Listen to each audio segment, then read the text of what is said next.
अगर हम अपने पेपर की बात करें तो अगेन मैं आपको बता देना चाहती हूँ, अभी हम बेसिक क्लासेस पर ही चल रहे हैं, that is the basic class of company law, and इसमें जो हम समझने जा रहे हैं that is to be administration. अब हम यहाँ पे देखेंगे कि एडमिनिस्ट्रेशन किस तरीके से और कौन करता है, कैसे होता है। प्लस जब हम कंपनीज एक्ट को पढ़ेंगे आगे चल के, तो वहाँ पर पावर्स जो हैं कभी तो आरओसी के पास होगी, कभी पावर आरडी के पास होगी, कभी ओएल के पास होगी। तो इस तरीके से कभी डिस्कशन होगा एनसीएलटी का और कभी डिस्कशन होगा एनसीएलएटी का। तो मैं चाहती हूँ तमाम चीज़ें आपको पता चले कि ये क्या है, और जब हम कंपनीज एक्ट पढ़ें तो हमारे बेसिक कॉन्सेप्ट एकदम क्लियर हो, किसी भी तरीके का हमें कन्फ्यूज़न ना रहे। तो भाई और बहनों, ये देखिए, that is the administration of companies act 2013, कि जब कंपनीज एक्ट बनाया गया तो उसका एडमिनिस्ट्रेशन के लिए क्या प्रोविजंस यूज़ किए गए और किन किन अथॉरिटीज़ का इस्तेमाल किया गया। ये बात बहुत ही प्यार से ध्यान से समझना बच्चों। अब हमने कहा कि जब हम कंपनी लॉ की बात करते हैं तो उसके अंडर में वेरियस अथॉरिटीज़ हैं जो किसके अंडर में काम करती हैं, that is to be work under the MCA, और एमसीए की फुल फॉर्म होती है मिनिस्ट्री ऑफ कॉरपोरेट अफेयर्स। तो जो एमसीए के अंडर में अथॉरिटी में वर्क करते हैं, मिनिस्ट्री ऑफ कॉरपोरेट अफेयर्स की जब हम बात करते हैं तो सबसे पहली चीज आती है कंपनी का इनकॉर्पोरेशन। और कंपनी का जब इनकॉर्पोरेशन की हम बात करते हैं तो कंपनी इनकॉर्पोरेट जो की जाती है वो एक प्रिस्क्राइब प्रोसीजर होता है, और prescribe procedure is mention in companies act. अगर आपको कोई कंपनी इनकॉर्पोरेट करनी है तो उसके लिए आपको कुछ बेसिक सेक्शंस का पता होना बेहद ज़रूरी है, जैसे कि सबसे पहले section number 3, section number 4, section number 5, section number 7, section number 149। अब ये मैंने आपसे क्या बोला, मैं फिर से बताना चाहती हूँ कि कौन कौन से सेक्शंस की नॉलेज होना आपको बेहद ज़रूरी है। बेटा आगे आ जाओ, हेलो, अभी ज़रूरत नहीं है आपको, इधर फटाफट से शिफ्ट हो जाओ जहाँ जहाँ भी स्पेस है। पीछे भी तो स्पेस था ना एक बच्चे का, अब तुम्हें यहाँ आ जाओ, आगे जल्दी आओ फटाफट।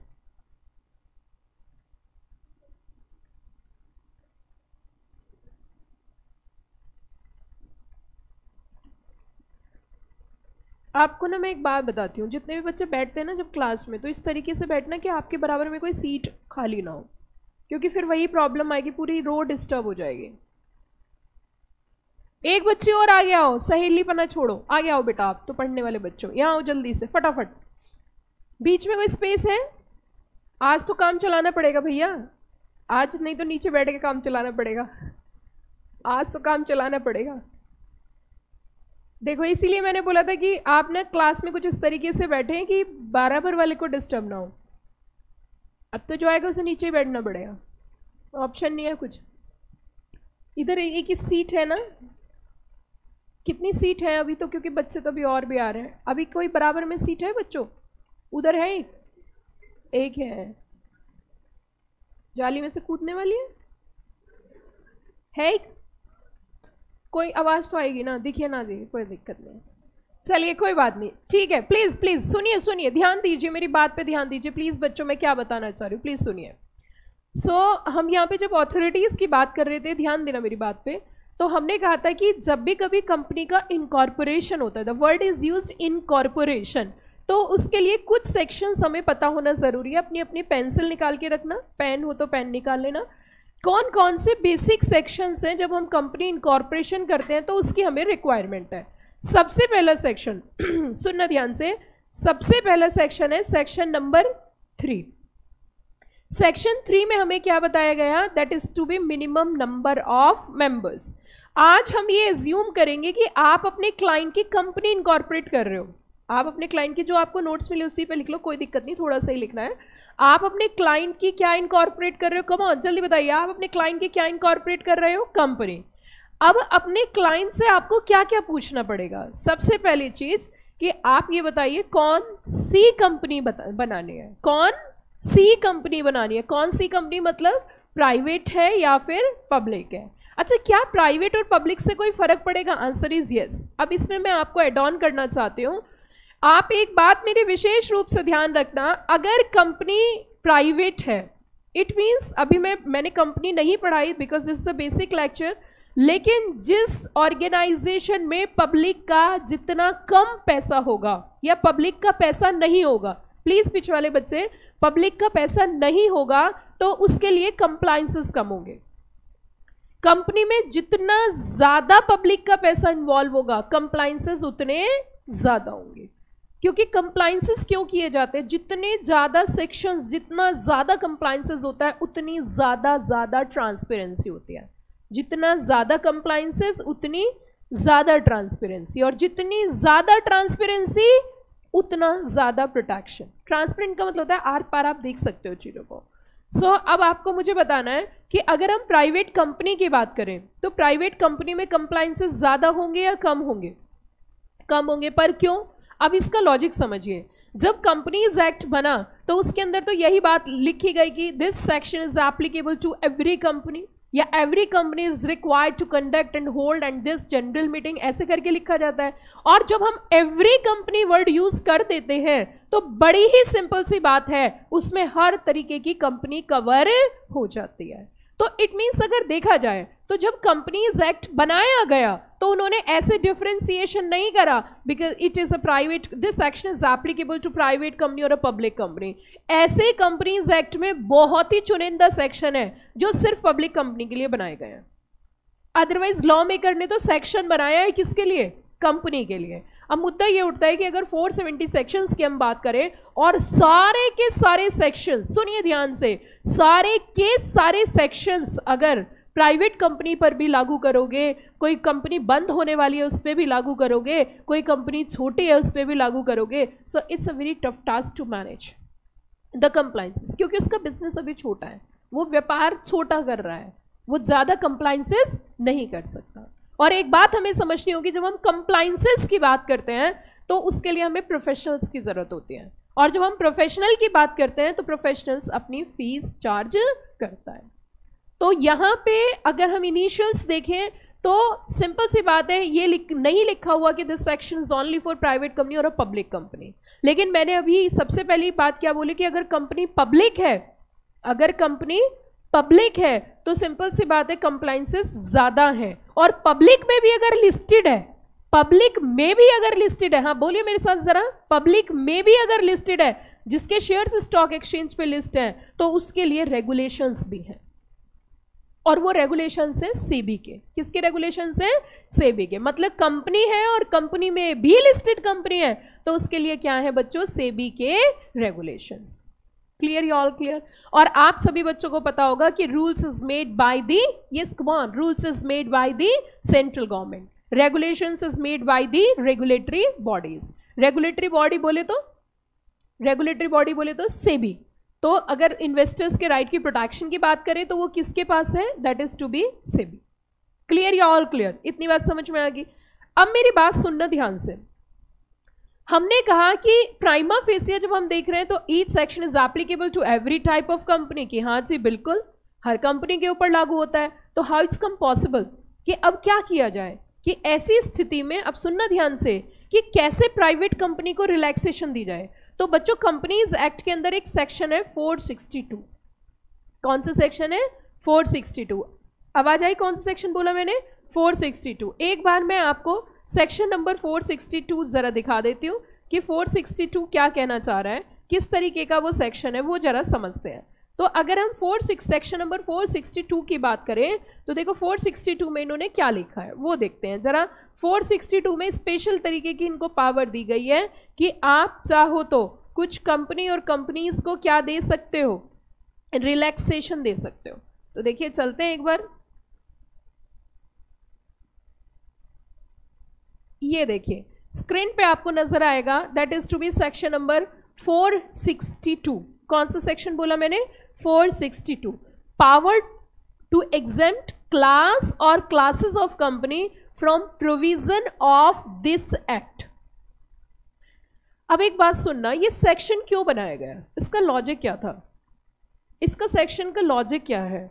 इस सेक्शन का लॉजिक ये है कि कंपनीज एक्ट जब बना तो वो तो आंख बंद करके बनाया गया है, मतलब आंख बंद इन द सेंस मैं ये नहीं कह रही कुछ देखा नहीं, वो तो सबकी कंपनीज के लिए बनाया गया। कुछ ही सेक्शंस ऐसे हैं जहाँ पे बोला जाता है कि only for public company, but generally अगर देखा जाए तो लगभग सारे सेक्शन सभी कंपनीज के ऊपर लागू होते हैं।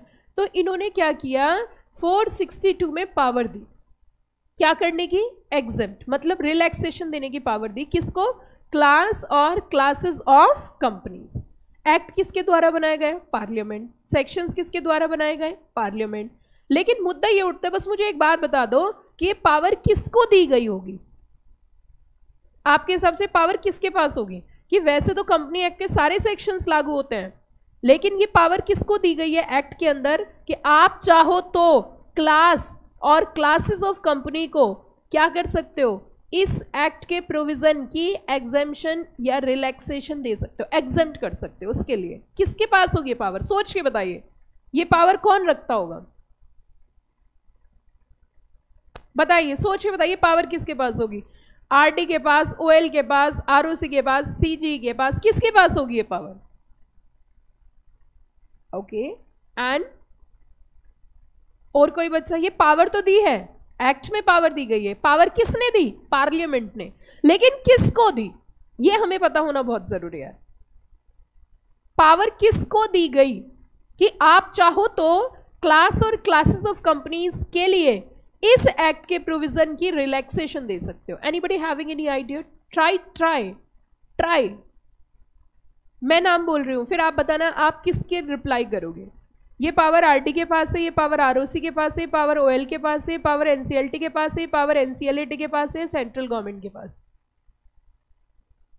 हाँ बताइए, परफेक्ट, ताली बजाओ इस बच्चे के लिए, जितनी बजा सकते हो, दिल से बजाना, देख लो, दिल से तालियां बजाना, बहुत ही बढ़िया जवाब, परफेक्ट एकदम। अब हम इसमें चलते हैं और देखते हैं। ये देखिए बच्चों, ये देखिए, ये क्या लिखा हुआ है सबसेक्शन 1 में।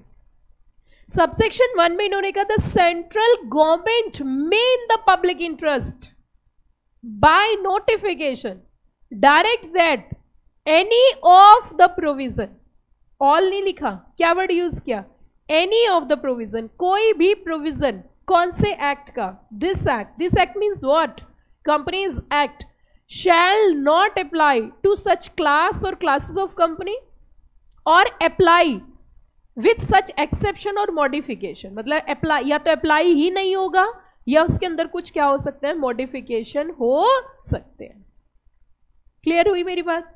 अब जैसे कि इन्होंने कहा भैया ये बताओ इसका तरीका क्या होगा, मतलब आप कैसे एग्जामिशन दोगे? तो एग्जामिशन देने का तरीका होगा सेंट्रल गवर्नमेंट नोटिफिकेशन निकालेगी।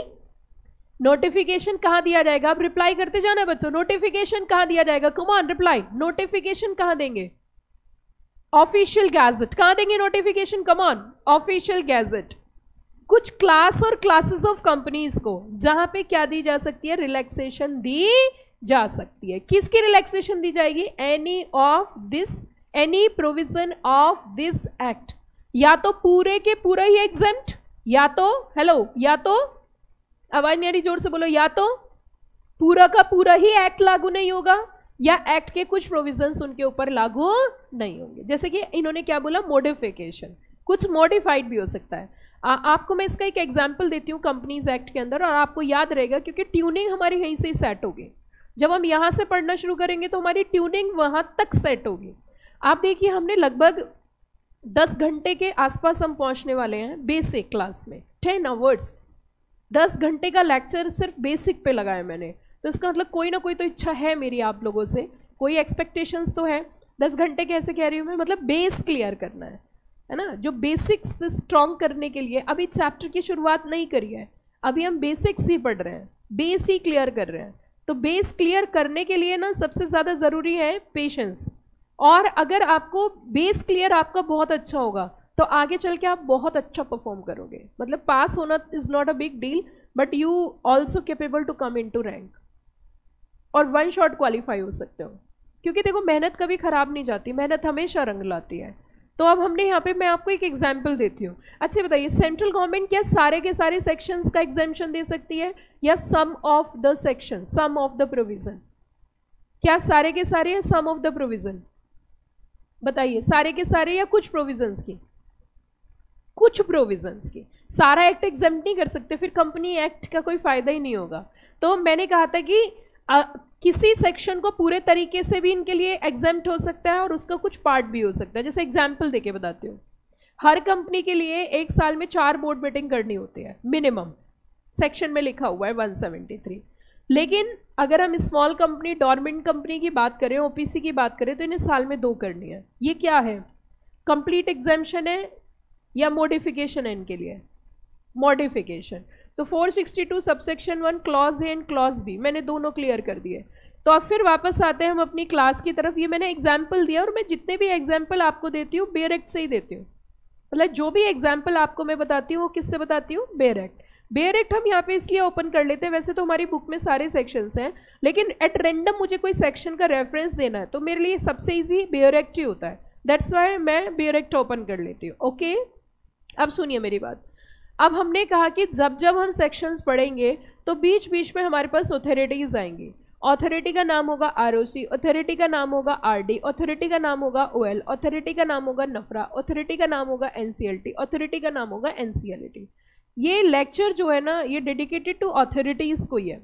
तो हमें पता होना चाहिए आरओसी क्या होती है, आरओसी कितनी है इंडिया के अंदर, आरओसी कहाँ कहाँ पर है, आरओसी का क्या रोल है, आरडी आरओसी से बड़ी है या छोटी है, मतलब पावर में, दायरे में, ओएल क्या होता है, एसएफआईओ क्या है, एनसीएलटी क्या है और एनसीएलटी क्या है। ये तमाम चीज़ें हम आज की क्लास में डिस्कस करने वाले हैं और ये आपको बहुत अच्छे से क्लियर होना चाहिए। चलिए जी, अब सुनिए ध्यान से। सबसे पहले हम बात करेंगे बच्चों आरओसी की, that is to be registrar of companies. और इसको मैं बोलती त्वमेव माता च पिता त्वमेव और त्वमेव सखा च बंधु त्वमेव। ऐसा क्यों बोला मैंने कि कंपनी का बर्थ कैसे होगा? अब रिप्लाई आप करोगे, कंपनी का बर्थ कैसे होगा? लॉ से। तो कंपनी की डेथ भी कैसे होगी? लॉ से। कोई नेचुरल पर्सन या कोई नेचुरल पर्सन, कंपनी की सेहत पे कोई असर नहीं पड़ता, ये बात आप जानते ही हो। अब एक बात ध्यान से सुनना जरा, जब हमने कहा कंपनी का बर्थ बाय लॉ होगा तो कंपनी की डेथ भी बाय लॉ होगी। कंपनी जीवित है या नहीं है, इस बात का पता कैसे चलेगा कि ये कंपनी एग्जिस्ट करती है या नहीं करती है? कैसे पता लगाएंगे कि ये कंपनी एग्जिस्टेंस में है या नहीं है? आरओसी के पास रिकॉर्ड मेंटेन होता है, आरओसी के पास रजिस्टर मेंटेन होते हैं, और आरओसी जो क्या करती है, कंपनी का पूरा डिटेल मेंटेन करके रखती है। Complete entire detail ROC maintain करती है। जब तक आरओसी के रजिस्टर में कंपनी का नाम है तब तक कंपनी जीवित है। अगर रजिस्टर से नाम डिलीट कर दिया गया तो कंपनी जीवित नहीं है। क्या मेरी बात समझ में आई? अगर रजिस्टर के अंदर नाम मेंशन है तो जीवित है, और रजिस्टर के अंदर नाम मेंशन नहीं है तो जीवित नहीं है। अच्छा एक बात बताइए, क्या कभी ऐसा मुमकिन है कि रजिस्टर से नाम हटवाया जा सकता है? इसे बोलते हैं बच्चे स्ट्राइकिंग ऑफ। क्या बोलते हैं इसे? Striking off. अब मैं आपको एक एग्जांपल देती हूँ। कभी कभी क्या होता है कि कंपनी ना बन तो इजीली जाती है। जैसे आपको कोई पार्टनरशिप फर्म ओपन करनी है, तो पार्टनरशिप फर्म ओपन करने के लिए आपको क्या करना पड़ेगा? या मान के चलिए आपको कोई रेडीमेड गारमेंट्स की शॉप ओपन करनी है, तो पहला स्टेप क्या होगा? पहला स्टेप क्या लोगे? पहला स्टेप होगा दुकान ढूंढना, दूसरा स्टेप होगा सामान इकट्ठा करना, तीसरा स्टेप होगा मुहूर्त निकलवाना, चौथा स्टेप होगा हवन कराना, पांचवा स्टेप होगा लड्डू चाय पिलाना, छठा स्टेप होगा शटर ओपन करना। ठीक है, ये 6 स्टेप लेंगे और हमारा बिजनेस स्टार्ट हो जाएगा। लेकिन बच्चों ये बताइए, जब आपको बिजनेस अगर आगे नहीं बढ़ाना, रोकना है, तो उसके लिए आपको क्या करना होगा? शटर नीचे करना होगा, दैट्स इट। या तो शटर ऊपर या तो फिर शटर नीचे, यही होता है। अब मुझे आप एक बात बताइए, ये तो हुई आपकी सोल प्रोप्राइटरशिप की बात, लेकिन कंपनी का प्रोसेस क्या होता है बता सकता है कोई बच्चा? कंपनी का प्रोसेस होगा, सबसे पहले नेम फाइनल किया जाएगा, राइट। और सबसे पहले एक व्यक्ति के माइंड में एक आइडिया आएगा, एक आइडिया जो बदल दे आपकी दुनिया। और जिस व्यक्ति के माइंड में ये आइडिया आएगा उसको बोलते हैं प्रमोटर।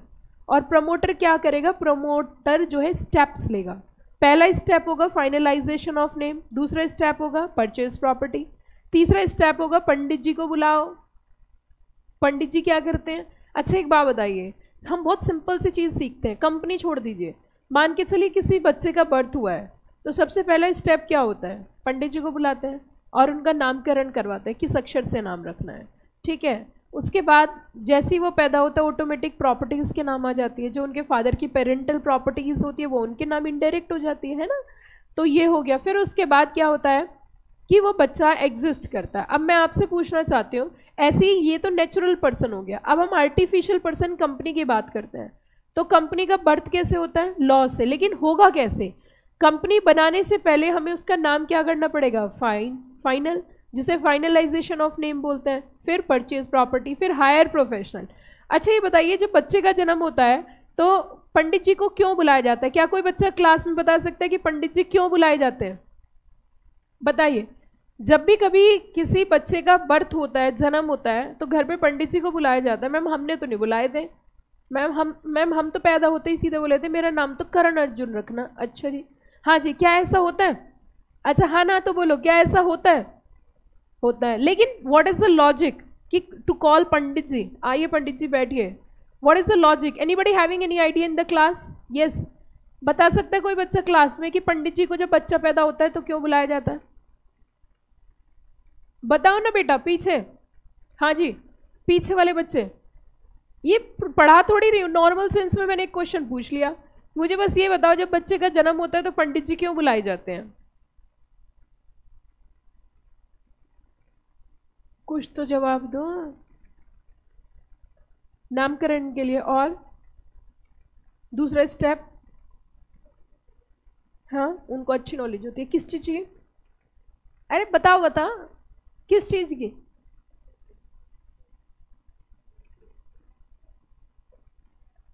पीछे वाले बच्चे कुछ बताना चाह रहे हैं। हाँ जी भाई साहब बताइए। हेलो, समझ नहीं आ रहा क्या बोले? जन्म कुंडली बनवाई जाती है। पेरेंट्स जानना चाहते हैं बड़ा होके बच्चा क्या करेगा, मेरा बेटा आगे चल के क्या बनेगा, हमारे बच्चे आगे चल के क्या बनेंगे, डॉक्टर बनेंगे, इंजीनियर बनेंगे, सीए बनेंगे, सीएस बनेंगे, आतंकवादी बनेंगे, डकैत बनेंगे, चोर बनेंगे, क्या बनेंगे, ये डिसाइड किया जाता है ना। तो इट मीन्स आप मुझे ये बताइए, तो पंडित जी आते हैं, क्या प्रिपेयर करते हैं? जन्म कुंडली। आवाज नहीं आनी चाहिए, जोर से बोलिए, क्या प्रिपेयर करते हैं? जन्म कुंडली। यहाँ पे हमें कंपनी की जन्म कुंडली प्रिपेयर करानी है। और कंपनी की जन्म कुंडली क्या बोलते हैं? Please reply. MOA, तो memorandum of association. It means अब ये जो MOA प्रिपरेशन की बात जब कर रहे हैं तो इसके पंडित जी कौन होंगे? CA, CS, CM में प्रैक्टिसिंग एडवोकेट्स, प्रैक्टिसिंग प्रोफेशनल्स। क्यों? क्योंकि आप सभी बच्चों को पता है कि MOA कैसे प्रिपेयर होती है। बता सकता है कोई बच्चा कैसे प्रिपेयर होती है? कम ऑन रिप्लाई। अब आपकी नॉलेज बाहर आनी चाहिए, क्योंकि आपको पता है शेड्यूल 1 के अंदर फॉर्मेट दिया है, आपने पढ़ा है इसलिए आपको पता है, जिसने नहीं पढ़ा उसे पता ही नहीं है। इट मीन्स आप जानते हो कि शेड्यूल 1 के अंदर क्या दिया गया है, फॉर्मेट दिया गया है। किसका? Memorandum of association. तो बताइए अब पंडित जी कौन कौन आएंगे?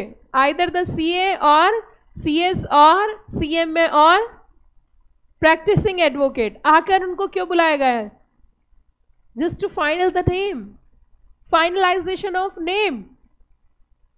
आप जो चाहो वो नाम नहीं ले सकते। आप कहोगे मुझे तो रिलायंस इंडस्ट्रीज लिमिटेड चाहिए, is it possible?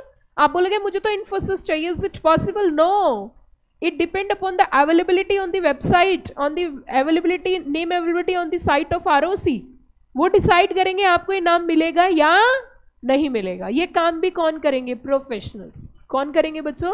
Professionals. Clear या ऑल क्लियर? क्या ये बात समझ में आ गई? अगली बात सुनो। अब मेरी एक और बात सुनना ध्यान से, ध्यान से मेरी एक और बात सुनना बच्चों। ये तो हमें समझ में आ गया। अब अगला स्टेप देखिए, नेक्स्ट स्टेप क्या है? नेक्स्ट स्टेप ये है कि अब वो सारे डॉक्यूमेंट फाइल किसे किए जाएंगे? ROC। किसे फाइल किए जाएंगे? ROC। If ROC satisfied then issue COI। If ROC satisfied then issue COI, जिसे बोलते हैं सर्टिफिकेट ऑफ इनकॉर्पोरेशन। अब मैं वो जो सर्टिफिकेट ऑफ इनकॉर्पोरेशन होता है उसके अंदर मेंशन होता है डेट कि इस तारीख से कंपनी का बर्थ हुआ है। मैं आपसे एक क्वेश्चन पूछना चाहती हूँ, आप मुझे जरा एक बात बताना, आप चाहो तो ये जर्नी नोट कर सकते हो, आगे चल के आपकी नॉलेज के लिए वर्कआउट करेगी। तो जर्नी क्या रहती है, सबसे पहले एक पर्सन रहता है और इस पर्सन के माइंड में बच्चों क्या आता है, कम ऑन, इस पर्सन के माइंड में क्या आएगा, आइडिया, एक आइडिया जो बदल दे आपकी दुनिया। अब आइडिया आएगा तो सबसे पहला क्या काम किया जाएगा, बताइए जल्दी जल्दी फटाफट से। अब जब आइडिया आएगा तो सबसे पहले क्या करेंगे, that is to be finalization of name.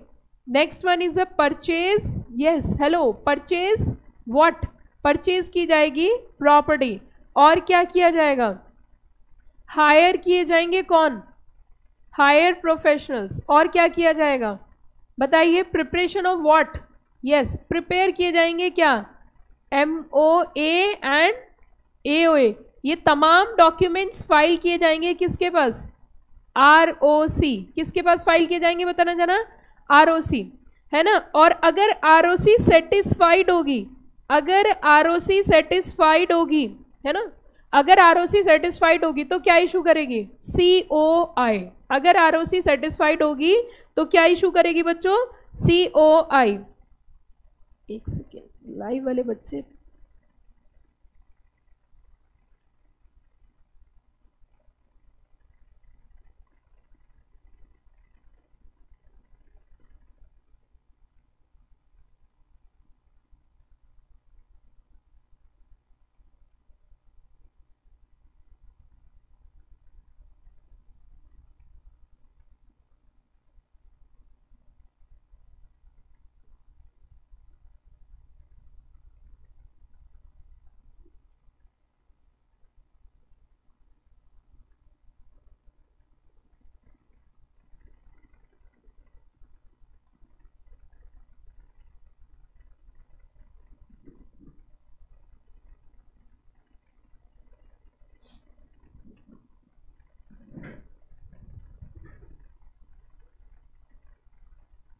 एक सीट है ना बेटा आगे अभी,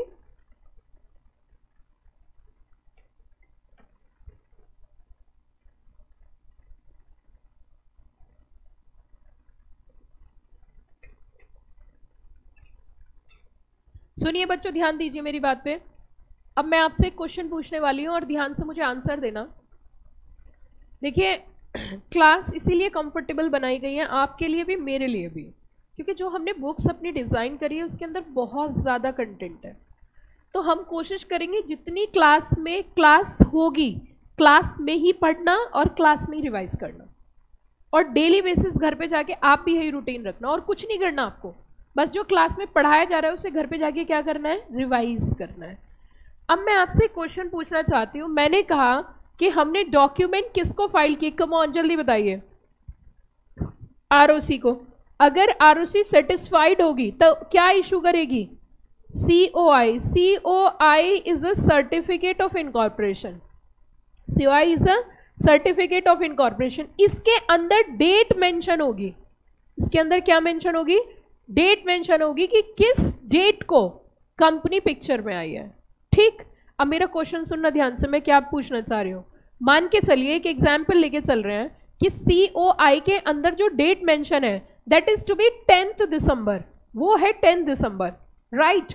एंड सर्टिफिकेट जो प्रमोटर को मिलता है वो मिलता है 15 दिसंबर को, जो रिसीव हुआ है। तो आपके हिसाब से कंपनी का बर्थ कब से माना जाएगा, सर्टिफिकेट 15 को मिला है, रिसीव 15 को हुआ है, इशू 10 दिसंबर को हुआ है। अब आप बताइए, सोच समझ के आंसर देना। 10th और 15, सर्टिफिकेट रिसीव 15 को हुआ है, 10th और 15, yes come on reply. How many students say 10 December, raise your hand please. How many students say 15 दिसंबर। अब मन की बात सुनना, अपने दिल की बात सुनना, दूसरों की नहीं। 15 दिसंबर, चलिए मैं आपका ना ये एग्जाम का क्वेश्चन हो सकता है, मैं क्लियर कर देती हूँ, ध्यान से सुनना मेरी बात। मान के चलिए एक बच्चे का जन्म हॉस्पिटल में 10 तारीख को हुआ है और उसको डिस्चार्ज 15 तारीख को मिला है, वो घर पे 15 तारीख में पहुंचा, तो उसका बर्थडे 15 को मनाओगे 10 को? यही सिंपल सी बात थी, यहाँ पे बड़ा सिंपल सा लॉजिक है।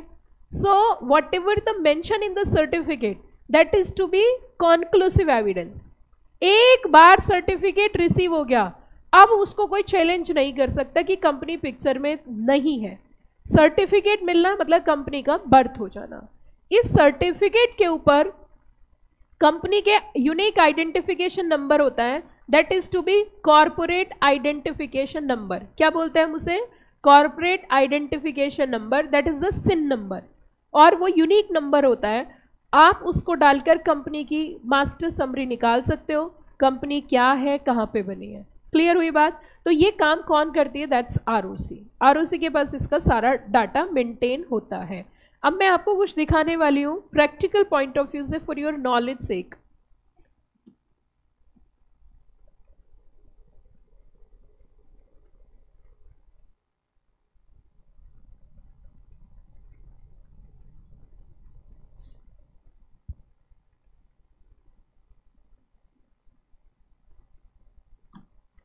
अब मैं आपको दिखाने वाली हूं आरओसी। प्लीज नो टॉकिंग बेटा, प्लीज कीप क्वाइट।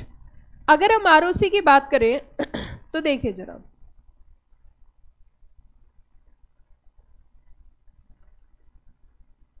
ये देखिए,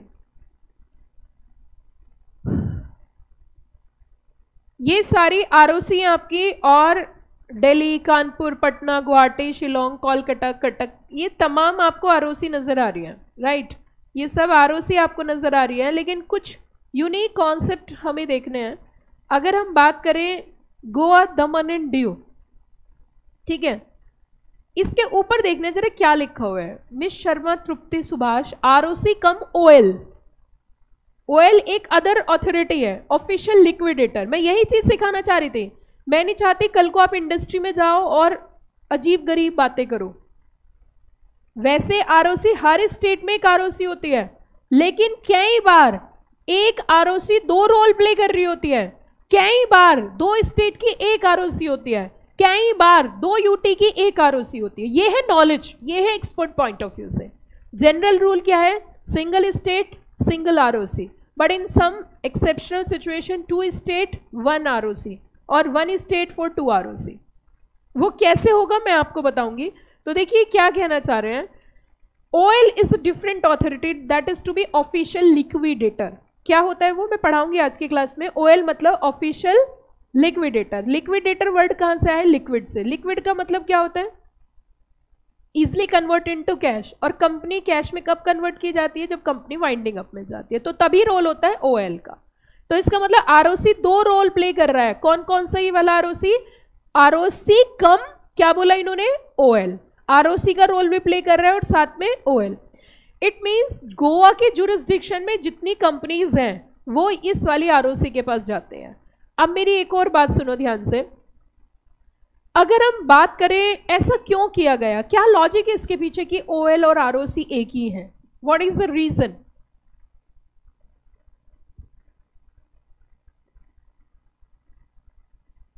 बच्चों गोवा में कंपनीज बहुत कम है, ठीक है, वहां पे बिजनेस उतना एक्सट्रीम लेवल पे नहीं है जितना बॉम्बे, दिल्ली और गुजरात में है। वहां पे जहां पे जितना वर्कलोड होगा उस हिसाब से अथॉरिटी होगी।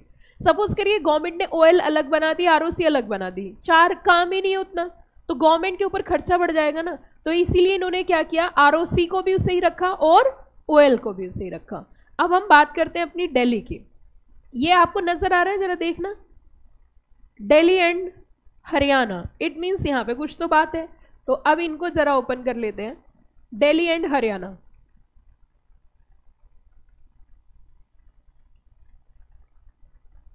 ये देखिए बच्चों, सीमा रथ, आरओसी दिल्ली। अब यहाँ पे जितने भी हमारी दिल्ली के जुरिस्डिक्शन में कंपनीज आती हैं उनकी आरओसी है, और इनकी जो ऑफिस है वो नेहरू प्लेस में है। नेहरू प्लेस आप कभी जाओगे तो वहाँ पे इस्कॉन टेम्पल है। इस्कॉन टेम्पल के मेट्रो स्टेशन जो नेहरू प्लेस का पड़ता है उसके सामने ये बिल्डिंग है, उसी पर ही आरओसी है। 4th फ्लोर IFCI टावर पड़ता है नेहरू प्लेस में। आप कभी जाओगे तो आपको देखने को मिलेगा। वहाँ पे बेसिकली पहले फिजिकली विजिट करना होता था हम लोग को, लेकिन अब फिजिकली विजिट करने की ज़रूरत नहीं है क्योंकि सारे काम ऑनलाइन होते हैं। 24/7 वर्किंग होती है। पहले कंपनी के डॉक्यूमेंट्स लेके वहीं जाना पड़ता था। It's a wastage of time actually. लेकिन जब से सब कुछ हमारा MCA 21 ई गवर्नेंस सिस्टम आया, ऑनलाइन सिस्टम आया, तो अब वहाँ जाने की ज़रूरत नहीं है।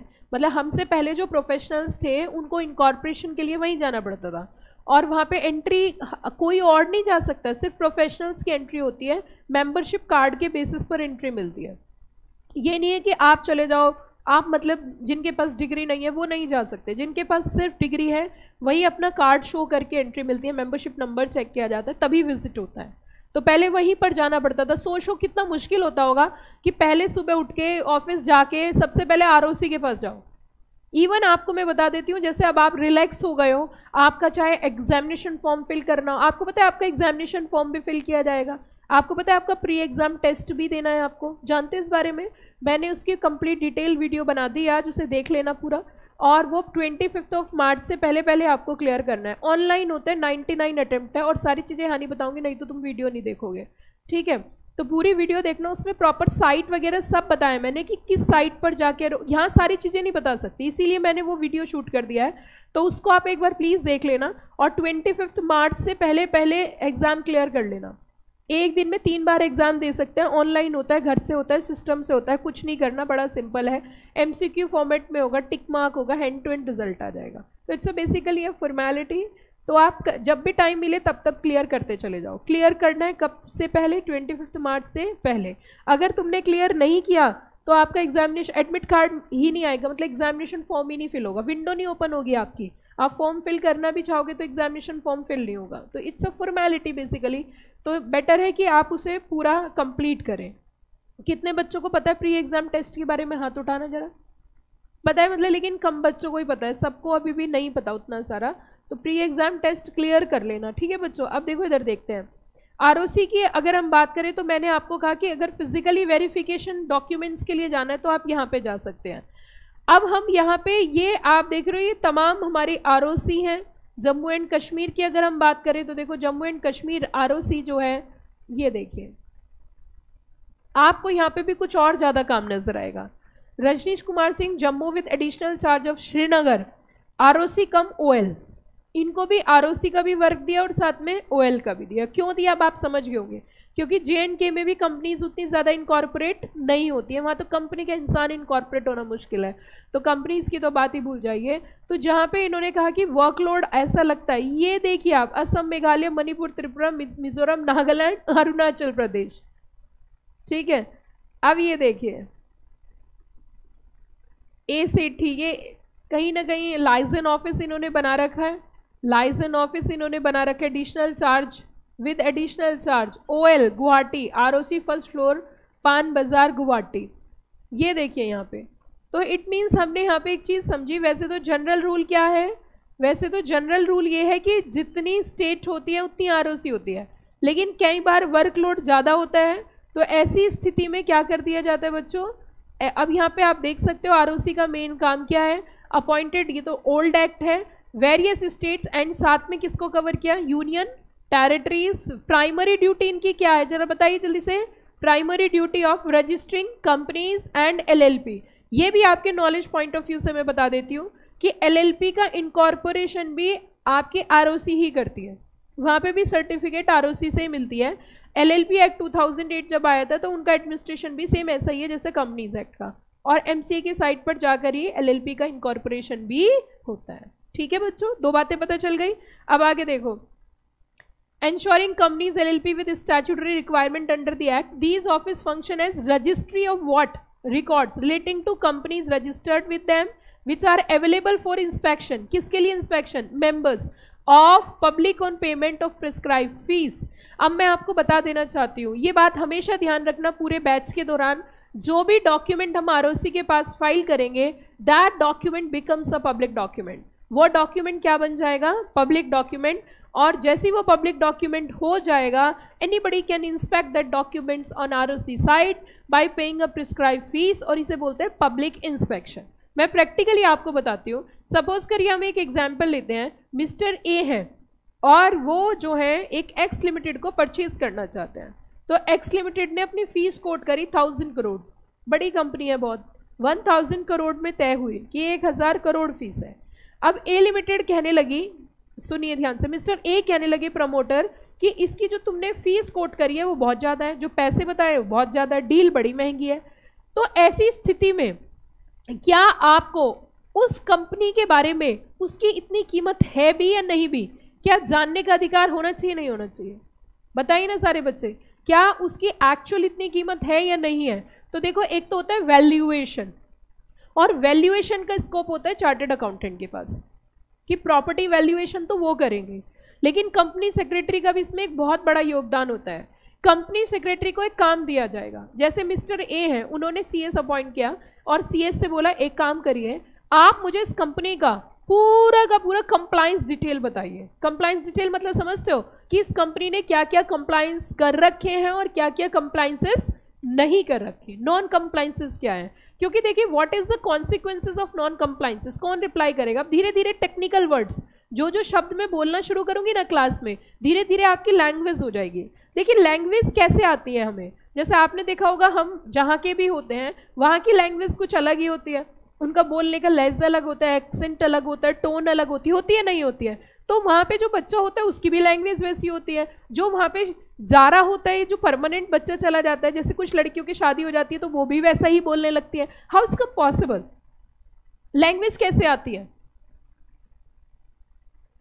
लैंग्वेज कैसे आती है? आपने कभी सोचा लैंग्वेज कैसे आती है? मतलब क्यों, कैसे सीख जाते हैं? ऐसे सीख जाते हैं, जैसे एक व्यक्ति तो बोलेगा खाना खा लिया, हाँ खा लिया, तो सामने से रिप्लाई आपसे पूछा जाएगा खाना खा लिया, हाँ खा लिया। एक बोलेगा खाना खा लिया, तो अब वो दूसरा क्या बोलेगा? हाँ खा लिया। तो इट मीन्स ये एक्सेंट हो जाता है। This is a normal accent in some of the states, like उनकी बहुत नॉर्मल सी लैंग्वेज है। जैसे क्या होता है, अब जैसे बहुत जगह तो नमस्ते बोलते हैं, तो नमस्ते बोलने का अपने लहजा होता है, नमस्ते जी। और कुछ लोग ऐसे नमस्ते, जैसे नमस्ते करके जाए नमस्ते नमस्ते, ऐसा लग रहा है थप्पड़ मार के गए हैं, ठीक है। तो इट्स एक्सेंट एक्चुअली। सो अब ये क्या होता है कि वो धीरे धीरे जैसे जैसे वहाँ रहने लगते हैं वैसे वैसे यूज टू हो जाते हैं। अब ऐसे ही भैया मेरे साथ भी हुआ था। जब मैं पहली बार दिल्ली आई तो मैं लाइब्रेरी में से अपने घर जा रही थी, तो मेरी मदर का कॉल आया, कहाँ पर है तू? मैंने कहा हम अभी मेट्रो में हैं, ठीक है, अभी हम मेट्रो में हैं। अब उन्होंने कहा हम मीन्स व्हाट, हम? मैंने कहा नहीं मैं। तो जनरली क्या होता है कि जब थोड़ी थोड़ी लैंग्वेज चेंज होने लगती है, अब इनडायरेक्टली वो सोच रहे 2-4 जने और भी इसके साथ हैं, और मैं बोल रही हूँ कि हम मीन्स मैं, ओनली मी, अकेली मैं। तो वो क्या होता है कि लैंग्वेज जैसे जैसे दिल्ली में आप रहने लगते हो तो दिल्ली का एक्सेंट आने लगता है, लेकिन जिस टाइम बच्चा अपने घर पे बात करता है ओरिजिनल लैंग्वेज में आ जाता है। असलियत देखनी है तो तब देखिए कैसे बोलेगा, ठीक है। तो बेसिकली मैं आपको क्या कहना चाह रही हूँ, अभी मैंने आपसे क्वेश्चन पूछा कि what are the consequences of non compliance. This is a language actually जो मैं आपके साथ शेयर कर रही हूँ, आप ऐसे ही सीखोगे। मैंने कहा ना, आपका ब्रेन जो होता है वो साइलेंटली चीज़ों को रीड कर रहा होता है, जो वर्ड्स मेरे निकलते जाएंगे आप ऑटोमेटिक सीखते जाओगे। मैंने एक क्वेश्चन बोला कि what are the consequences of non compliances. अगर एक कंपनी कंप्लायंसेस पूरे ना करे तो उसके कॉन्सिक्वेंसेस क्या हो सकते हैं। तो बच्चों मैं आपको बता देना चाहती हूँ, जब भी कभी सीएस को ये काम मिलता है तो वो एक रिपोर्ट तैयार करता है, that is known as due diligence report. क्या बोला मैंने, फिर से बताइए, ड्यू डिलिजेंस रिपोर्ट। रीजन बता रही हूँ कि हम इतना डिटेल में क्यों पढ़ रहे हैं। अब वो जो ड्यू डिलिजेंस रिपोर्ट होती है, वो ड्यू डिलिजेंस रिपोर्ट कैसे तैयार की जाती है? पैसे लेते हैं अच्छे खासे, डिपेंड अपॉन द क्लाइंट कैसा है हमारा, किस कंपनी की रिपोर्ट बनानी है। 10-10 लाख रुपए, 5 लाख, 3 लाख, 2 लाख, 1 लाख, 50,000, 20,000 से शुरू होकर 10 लाख तक की फीस होती है। It very from type of company and type of client, उस हिसाब से फीस चार्ज की जाती है। अब ये ड्यू डिलिजेंस रिपोर्ट कैसे बनती है कि उस कंपनी के हमें कंप्लायंसेस चेक कर रहे हैं। अब कंप्लायंसेस चेक करने के लिए हमें आरओसी की साइट पे जाके उसके फॉर्म्स डाउनलोड करने होते हैं। जैसे मान के चलो मैं आपसे क्वेश्चन पूछती हूँ कि कंपनी ने कितना लोन ले रखा है एट प्रेजेंट, ये हमें कहाँ से पता चलेगा? सोच समझ के बताना सारे बच्चे कि अगर कंपनी का हमें लोन की डिटेल और कंपनी ने क्या क्या एसेट्स के ऊपर लोन ले रखा है, ये हमें हिस्ट्री निकालनी है। ये हम कैसे निकालेंगे? मैंने पिछले क्लास में आपको सिखाया था, जब भी कभी लोन लिया जाता है तो उसका रजिस्ट्रेशन आरओसी के पास कराते हैं और उसे चार्ज बोलते हैं। क्या बोलते हैं? चार्ज। तो हम चार्ज वाले फॉर्म डाउनलोड कर लेंगे वहां से। तो इस तरीके से रिपोर्ट होगी। रिपोर्ट बच्चों 3 तरीके की आती है। एक आती है deal breaker, deal diluter, deal maker. क्या बोला मैंने? Deal breaker, deal diluter, deal maker. अगर कंप्लायंसेस, नॉन कंप्लायंसेस कुछ ऐसे हैं कि पेनल्टी पे करके काम चल सकता है, ठीक है, तो उसे बोलते हैं डील डाइल्यूटर। एक होती है नॉन कंप्लायंसेस कुछ ऐसे हैं कि जेल जाकर भी पीछा नहीं छूटेगा, तो इसे बोलते हैं डील ब्रेकर। और एक होती है डील मेकर, वो एकदम perfect, white, no, zero non compliances, that is to be deal maker. ये कुछ इस तरीके से होती है। क्यों बनवाई जाती है ये भी जरा समझिए। मैं आपको एक बहुत सिंपल एग्जाम्पल देती हूँ। सपोज करिए आप एप्पल परचेज करने के लिए गए और आपने मार्केट से एप्पल परचेज करे। आपने उससे पूछा भैया कितने रुपए किलो है? उसने कहा 180 रुपए किलो। आपने बोला कुछ ज़्यादा महंगे नहीं दे रहे तुम, कि सीधा जम्मू से तोड़ के अभी लाए हो क्या? कि हाँ। अच्छा भैया कुछ कम कर लो, 180 लेना है, लो वरना रहने दो, इंसर्ट मार दी। अब आपने वहाँ से एक एप्पल उठाया, इधर देखा इधर देखा, पता चला उसमें से खराब था। आपने दुकान वाले से बोला भैया कि हाँ ये अपना सेब देखना जरा, कि सेब नहीं एप्पल, ओके, तो अब देखना जरा इसे सही से, कि देखा। अब देख के देखना जरा ये क्या है, इसमें आंख बनी हुई है, आंख इन द सेंस ये खराब है, इसमें देखो कितना खराब है ये। ओहो कोई बात नहीं, आप 160 दे दो। लेकिन अगर आप उस सेब के अंदर खराबी नहीं ढूंढ पाते तो क्या वो रेट कम करता? बस यही कंपनी की डील मेकर रिपोर्ट होती है। अगर डील मेकर रिपोर्ट आई है तो पैसे पूरे होंगे, डील ब्रेकर आई है तो हाथ जोड़ लेंगे, है ना, और डील डाइल्यूटर है तो जो कोटेशन उन्होंने दिया उससे कम करवाएंगे, क्योंकि हमें पेनल्टी भी पे करनी है। क्या मेरी बात समझ में आ गई बच्चों? और ये रिपोर्ट हम किस वजह से बना पाए? क्योंकि वो सारे डॉक्यूमेंट किसके पास थे? आरओसी के पास। और इसे बोलते हैं पब्लिक इंस्पेक्शन। सबसे ज्यादा काम आपको यही करना है, सबसे ज्यादा काम आपको यही करना है। Are you got the point? तो इट मींस आरओसी को जो डॉक्यूमेंट फाइल किए जाते हैं वो क्या बन जाते हैं? हमारे पब्लिक डॉक्यूमेंट। क्लियर या ऑल क्लियर? अब इधर सुनिए बच्चों, इधर देखिए बेटा, अगर किसी बच्चे को प्रॉब्लम आ रही है तो आगे भी एक सीट फ्री है, आगे आ सकते हैं। आगे देखिए बेटा, अब इधर सुनिए, आगे आ जाओ बेटा, एक सीट इधर भी है। कहां पे फ्री है? ये फ्री है यहां पे।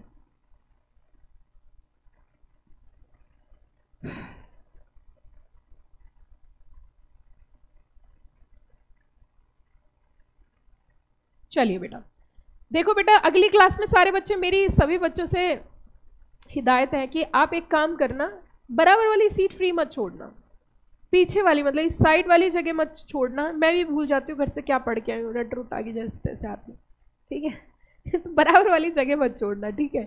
तो उससे क्या होता है कि पूरे सब डिस्टर्ब हो जाते हैं। तो इस तरीके से सीटिंग अरेंजमेंट रखना अपना कि इधर इधर ये वाली साइड छूट जाए तो आके बच्चा बैठ जाए। अब सुनो मेरी बात ध्यान से, मैं आपसे पूछना चाहती हूँ कि आरओसी का कॉन्सेप्ट समझ में आ गया सब बच्चों को? आरओसी रजिस्ट्रार ऑफ कंपनी, खाली कंपनी का इनकॉर्पोरेशन होता है या एलएलपी का भी होता है? डॉक्यूमेंट रजिस्ट्रेशन के किसको फाइल किए जाते हैं? आरओसी। जब कंपनी इनकॉर्पोरेट होगी तो सर्टिफिकेट कहां से आएगा? आरओसी। जुरिस्डिक्शन वाइज होती है, हर स्टेट में एक आरओसी होती है। लेकिन बच्चों एक एक्सेप्शनल सिचुएशन बताती हूं, वैसे तो हर स्टेट में एक आरओसी होती है, लेकिन कुछ स्टेट ऐसी हैं जहां पे सिंगल स्टेट 2 आरओसी है, एक स्टेट में ही 2 आरओसी है, and that is to be Maharashtra and Tamil Nadu. Maharashtra के अंदर बॉम्बे और पूना 2 आरओसी हैं, और तमिलनाडु के अंदर 2 आरओसी चेन्नई और कोयम्बटूर में। तो इट मींस अगर आप बात करो यहाँ पे, तो वैसे तो हम ये बोल ही रहे थे कि सिंगल स्टेट सिंगल आरओसी। ये देखिए आपके सामने भी आपको नजर आ जाएगी, that is the Mumbai and the Pune, single state 2 ROC, okay. और दूसरा हमारी चेन्नई है, चेन्नई में आपको नजर आएगी, ये देखिए चेन्नई, पौंडीचेरी एंड कोयम्बटूर, तो सिंगल स्टेट 2 आरओसी। एक स्टेट में 2 आरओसी भी हो सकती हैं, और 2 स्टेट की 1 आरओसी भी हो सकती है। हमारी नॉर्दर्न अगर हम बात करें तो यूपी की कहाँ पे है? यूपी की पता है आपको आरओसी कहाँ है? कानपुर। और दिल्ली की दिल्ली। क्लियर होगी बात?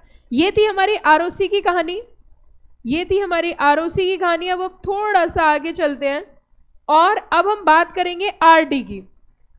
बेटा आरडी की अगर मैं बात करूं, RD means a regional director, RD means a regional director. RD region wise होता है। आरडी बड़ा या आरओसी? बताइए ना, आरडी के पास पावर्स ज्यादा होंगे आरओसी, ऑब्वियस सी बात है। तो देखो the 7 regional director are in charge in respective of region, 7 RD हमारे यहाँ पे रीजन वाइज, और नॉर्दर्न आरडी जो है हमारी नोएडा में है, मतलब हमारी जो आरडी पड़ती है नॉर्दर्न रीजन की, दैट इज इन नोएडा। अब आप देखोगे इधर, देखिए RD in charge of respective region, each region comprising a number of states and union territories. अब अगर मैं आपके साथ बात करूं नॉर्दर्न रीजन की, तो वेरियस आरओसीज किसके अंडर में आ जाएंगी, आरडी के, किसके अंडर में आ जाएगी, आरडी के। अब what is the role of RD, मतलब आरडी का काम क्या होगा, RD supervise the working affairs of ROC. RD जो है सुपरवाइजर का रोल प्ले करेगी, किसको सुपरवाइज करेगी बताइए जल्दी से, आरओसी को, आरओसी को सुपरवाइज करेगी। They supervise the working of offices of ROC and the official liquidator working in their region. जैसे नॉर्दर्न आरडी की हम बात करेंगे तो नॉर्दर्न आरडी में जितनी भी आरओसी आती हैं, चाहे दिल्ली है, चाहे आपकी क्या बोलते हैं कानपुर है, जितनी भी नॉर्दर्न रीजन की आरओसी वो सब उनके अंडर में आती है। तो इसका मतलब आरडी जो है सुपीरियर पावर रखती है किससे, आरओसी से। लेकिन इनका रोल क्या होता होगा, अब सुनो मेरी बात ध्यान से, मैं एग्जाम्पल देके आपको बताती हूँ। मान के चलिए एक एग्जाम्पल ले रहे हैं, सपोज करिए आपको जो है अपनी स्टेट चेंज करनी है, आरओसी की स्टेट चेंज करनी है। अब जब आप अपनी स्टेट चेंज करोगे तो आरओसी भी चेंज होगी, है ना, वन स्टेट से दूसरी स्टेट में शिफ्ट होगे तो आपको आरओसी भी चेंज करनी पड़ेगी। अब मेरी इसमें एक बात सुनना, मान के चलिए आप स्टेट चेंज कर रहे हो, तो अगर आप उसी आरओसी से परमिशन लोगे तो कोई फायदा ही नहीं है। क्यों, क्योंकि स्टेट चेंज कर रहे हो तो one state to another state जाओगे। जैसे मान के चलिए आप दिल्ली से कानपुर शिफ्ट हो रहे हो, ठीक, तो अभी तक आपका सारा रिकॉर्ड कौन मेंटेन कर रही होगी, दिल्ली आरओसी। और जब आप कानपुर शिफ्ट हो जाओगे या आप यूपी में शिफ्ट होंगे तो सारा रिकॉर्ड किसके पास ट्रांसफर किया जाएगा, कानपुर आरओसी। तो जब स्टेट चेंज होगी तो इसका मतलब स्टेट के बाहर पावर जा रही है, और स्टेट में अगर आरओसी से पूछोगे तो उसके तो अंडर में वर्क नहीं आ रहा, तो अपर बॉडी कौन हो गई, आरडी। इसका मतलब जब भी कभी कंपनी अपनी registered office state to state shift करेगी तो पावर किसके पास रहेगी, आरडी के पास। आरडी क्या आदेश देगी दिल्ली आरओसी को, आरडी दिल्ली आरओसी को बोलेगी जितने भी डॉक्यूमेंट्स हैं वो सारे डॉक्यूमेंट किसको ट्रांसफर करो, Kanpur ROC. Are you got the point, समझ में आई वाली बात। तो इट मीन्स, अब सुनो मेरी बात, जब भी कभी हमें कोई परमिशन लेने जाना पड़ता है state government and the central government in the matters relating to administration of companies act LLP, तो सेंट्रल गवर्नमेंट अपनी पावर डिक्लेयर कर देती है, अपनी पावर डेलीगेट कर देती है, किसको, आरडी को। क्योंकि सेंट्रल गवर्नमेंट ने जगह जगह अपनी पावर को डेलीगेट कर रखा है, कुछ जगह तो आरडी को दिया है और कुछ जगह किसको दिया है, आरओसी। अब पावर डेलीगेशन कैसे होती है, पावर डेलीगेशन होती है नोटिफिकेशन के थ्रू, नोटिफिकेशन के थ्रू नोटिफाई कर देते कि पावर डेलीगेटेड टू आरडी या फिर power delegated to the ROC. Clear या ऑल क्लियर, क्या इतनी बात समझ में आ गई बच्चों। अब देखिए, there is also an inspection unit attach to every office of RD. अब हम अगर अपने नॉर्दर्न रीजन, देखो रीजन भी काफ़ी, एक तो नॉर्थ वेस्टर्न काफ़ी बड़ा है और एक नॉर्दर्न रीजन हम जो फॉल करते हैं वो नॉर्थ, एक नॉर्थ ईस्टर्न है, नॉर्थ वेस्टर्न है, और एक प्लेन नॉर्दर्न है, eastern and south east and southern, इस तरीके से डिवाइड है। वैसे तो 4 होना चाहिए, ईस्ट वेस्ट साउथ नॉर्थ, लेकिन रीजन इतने बड़े हैं तो उसमें भी डिवाइड किया है। नॉर्दर्न रीजन, नॉर्थ में भी नॉर्थ ईस्ट, नॉर्थ ईस्ट जानते हो आपको कहाँ पड़ता है, कौन सी स्टेट पड़ती है नॉर्थ ईस्ट में, ऑब्वियस सी बात है जानते हैं आप। नॉर्थ वेस्ट में, नॉर्थ वेस्टर्न, हाँ, पाकिस्तान उज्बेकिस्तान, क्या क्या बोला, परफेक्ट। उसके साथ ईस्टर्न और वेस्टर्न महाराष्ट्र, और साउथ ईस्ट, परफेक्ट। घूमने के लिए सबसे सुंदर जगह कौन सी है, इनमें से कौन सा रीजन है, असम, गोवा। गोवा किसने बोला, गोवा घूमने की जगह है, पीने की जगह है गोवा, हाँ घूमने की जगह घूमने की जगह नहीं है वो सिर्फ जीना है तो पीना बहुत ज़रूरी है। हाँ आ जाओ बस आ जाओ, सीधा आ जाओ वापस। अब देखो इस इट मीन्स अगर हम नॉर्दर्न रीजन की बात करें तो ये देखिए northern region, Vinod Kumar RDNR, तो कभी कभी यहाँ पर भी जाना पड़ सकता है आपको। कुछ बहुत से ऐसी पावर्स होती हैं जो हमारी आरडी के पास रहती है। तो RD is a supervisory authority above ROC. तो आप पेंसिल से लिख लो, टोटल 7 आरडी हैं। पेंसिल से लिख लीजिए, जो आपके नोट्स है ना उसी में नोट डाउन कर लो, 7 आरडी, 7 आरडी।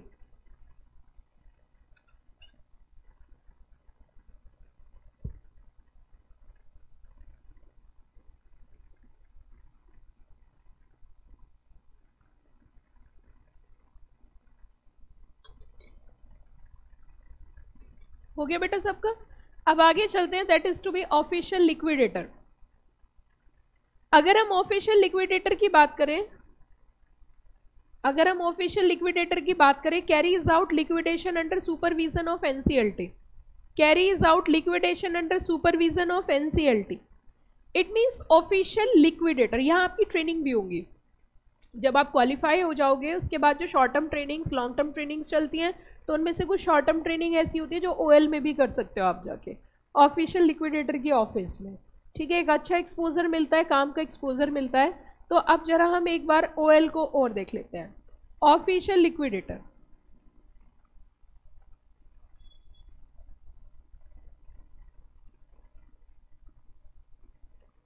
क्योंकि ये सारी अथॉरिटीज पहले से ही बनाई हुई हैं 2013 एक्ट से पहले, तो 1956 के तहत है। लेकिन इनका काम क्या है? Official liquidator are officers appointed by the central government and are attached to various high courts. देखो, अब मैं आपको एक बात बता देती हूँ, अब हाई कोर्ट का रोल है नहीं, तो हाई कोर्ट की जगह किसको लेकर आए हैं? हाई कोर्ट की जगह कौन आ चुका है? एनसीएलटी। तो पिक्चर में अब कौन है? एनसीएलटी। ठीक है, तो पहले किसके साथ अटैच थी? हाई कोर्ट के साथ। अब किसके साथ अटैच है? एनसीएलटी के साथ। ठीक है, these are the basic terms बच्चों। जब तक बेसिक बहुत अच्छा नहीं होगा तब तक एडवांस नहीं सीख पाओगे। जब बेसिक बहुत अच्छा हो जाएगा तो एडवांस भी आ जाएगा। क्लियर हो रही है मेरी बात? अब सुनो ध्यान से, द ऑफिशियल लिक्विडेटर। पहले मैंने आपको पहले भी बताया था, what you mean by the liquidator. Liquid का मतलब क्या होता है? लिक्विड का मतलब क्या होता है? Easily convert into cash. जब हम उसको इजिली किस में कन्वर्ट कर लेते हैं? कैश में। That is known as liquidator. Liquid है ना, लिक्विड फॉर्म की बात करते हैं। लेकिन आप मेरी एक बात सुनो ध्यान से, जब हम लिक्विडेशन की बात कर रहे हैं, लिक्विड की बात कर रहे हैं, तो हमें यहाँ पे ये देखना है कि जब हम कंपनी की बात करते हैं तो कंपनी की लाइफ जो है ना वो 2 फेसेस की होती है। Life of a company is terminated into 2 faces. The first phase winding up and the last phase is dissolution. फिर से बताओ, मैंने कितने फेसेस बताए? The first phase is winding up and the last phase is dissolution. जो पहला phase होता है वो होता है वाइंडिंग अप, जो दूसरा फेज होता है वो होता है डिसोल्यूशन। अगर हम वाइंडिंग अप की बात करें तो वाइंडिंग अप कुछ इस तरीके से, जैसे व्यक्ति बीमार है और बहुत अधिक बीमार है, बहुत ज़्यादा बीमार है, तो क्या वो जीवित है? बताइए ना, क्या उससे कोई लोग कर्ज मांग सकते हैं? मांग सकते हैं, जब तक जिंदा है तब तक तो मांग ही सकते हैं। और अगर वो नहीं रहा तो खत्म। इसी तरीके से अच्छा एक बात बताओ, जब व्यक्ति खत्म होता है, जाता है ऊपर, तो कैसे जाता है? What is the prescribe procedure? Anybody having any idea? सुना तो होगा आपने। अरे उसके लिए यमराज आते हैं लेने के लिए, और वो एहसास हो जाता है पहले ही कि हम जाने वाले हैं ऊपर, फीलिंग आ जाती है।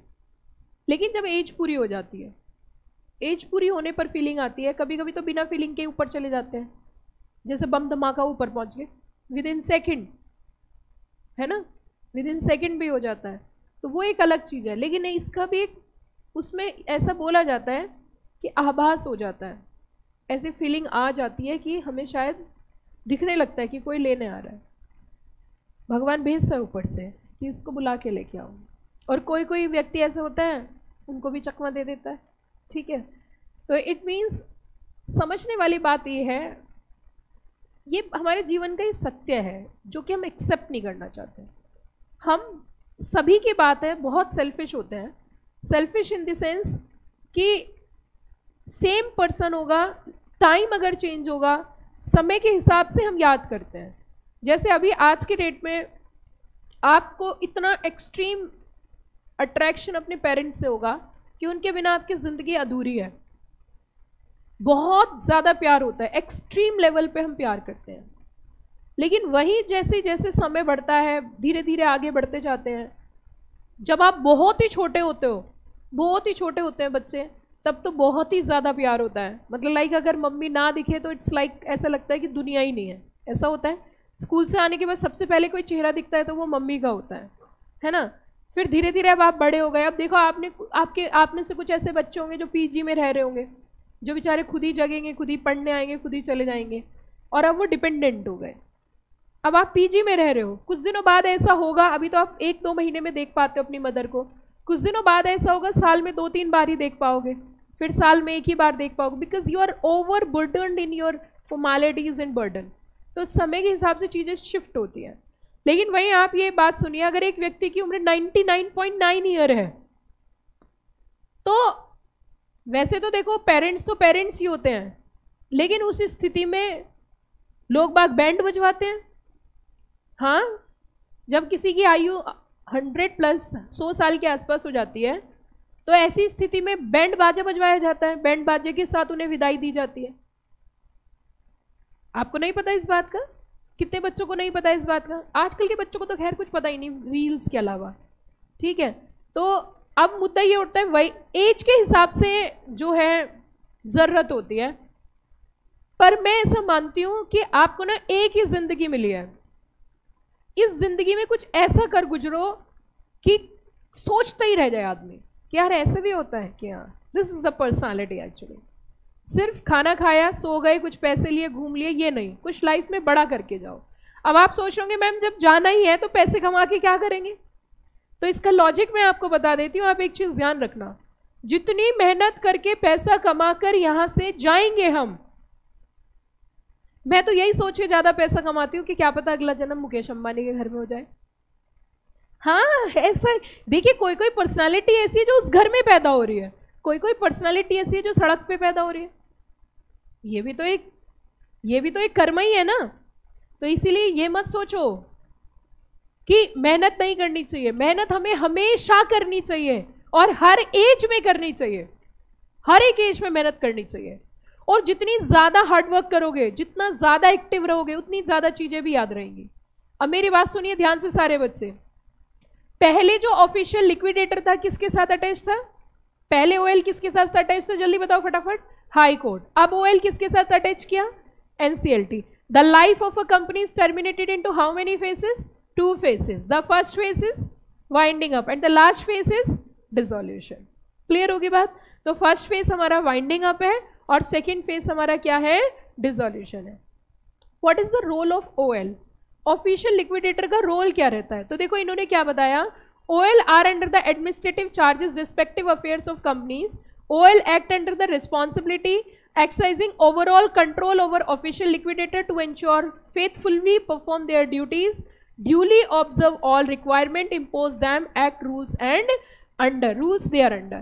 It means इनको जिम्मेदारी दी जाती है कि कंपनी की जो टोटल एसेट्स है उसको क्या करना है? आपको लिक्विडिटी में कन्वर्ट करना है। सारी एसेट सेल करनी है, कन्वर्ट इनटू कैश। उसे किस में कन्वर्ट करेंगे? कैश में। और जब वो सारा काम खत्म हो जाता है, फिर उसके बाद लास्ट में फिर कहीं ना कहीं वाइंडिंग अप ऑर्डर आता है एनसीएलटी का। क्लियर या ऑल क्लियर? तो ये हमारी ओएल की बात हुई। दीज आर ऑल, ये सब हमारी ऑफिशियल लिक्विडेटर है। जम्मू कश्मीर, शिमला, देहरादून, दिल्ली, कानपुर, इलाहाबाद। कुछ जगह ऐसी हैं जहां आरओसी को ही रोल दे दिया है, किसका? ओएल का। इट मीन्स आरओसी को ही जिम्मेदारी सौंप दी है, किसकी बच्चों? ओएल की। यहां तक बताइए किसी बच्चे को कोई दिक्कत हो तो क्या क्या कॉन्सेप्ट सिखा दिया मैंने? आरओसी क्लियर हो गया? आरओसी क्लियर हो गया बच्चों? आरडी क्लियर हो गया? ओएल क्लियर हो गया? Very good. अब अगला कॉन्सेप्ट जो मुझे आपको सिखाना है